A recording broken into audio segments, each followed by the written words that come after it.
So ayan mga idol. So sa plumbing mode na naman tayo, no. So plumbing mode with the integration of electricity, no. Siyempre ang nagpapagana dito ay electricity pa rin. So pero ngayon subukan natin itong bagong bili natin na water pump. So ito intelligent pump. Ang power niya is 370 watts only. So 0.5 lang yung kanyang horsepower dito. So ang model niya is 1A WZB 3070 2020 volts na 50 Hz na. So ang suction head pala nito mga idol is 9 meters yung kanyang sanction. So and then ang winding nito ay copper na.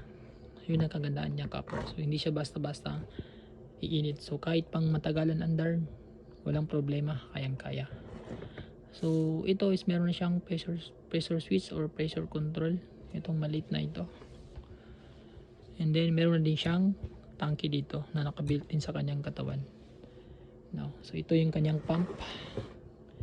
Ito yung pump, dito higop ng tubig, and then dito lalabas yung tubig. So dito kakabit natin siya sa ating jetmatic o yung bomba natin. So doon tayo kukuha ng source. So higop siya dito, magpa-pump, then lalabas yung tubig dito. So isa sa nagustuhan ko dito yung kanyang matic shut off, no? So pag andar ng faucet, kukuha ka ng tubig, automatic siyang andar, higop siya ng tubig and then lalabas. Pag i-off mo na yung natin yung faucet, so automatically mamatay din siya.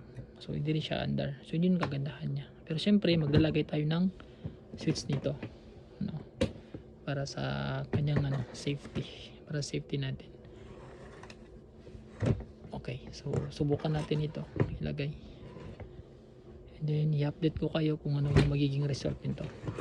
So pag naging successful ito, sa mga gustong magpa-install, mag-PM lang kayo sa akin. So part 1 ito ng vlog natin. Subukan natin ito install. So abangan natin yung part 2 ng ating video. So meron siyang dito, parang heatsink niya. Dito, naka-built in sa kanyang katawan para ito sa kanyang overheating mechanism. So merong sasalo ng init dito sa kanyang katawan. So maliit lang siya, pero base doon sa mga reviews, tumatagal naman siya. So ang kagandahan nito, hindi mo na kailangan maglagay ng pressure kasi meron na siya dito naka-built-in. Hindi mo na rin kailangan maglagay ng tangke kasi meron na rin dito. So kaya ang source natin dito is jetmatic lang. Kasi pag mag-burn out, meron pa rin tayong magagamit na tubig. So mag-manual, kuha tayo ng tubig doon sa jetmatic. No? So pag walang brownout, walang problema. Ito yung gagamitin natin. Okay? So yun lang. Mga idol, try natin tong install. So update ko kayo kung ano yung magiging output nito. Yun lang, maraming salamat.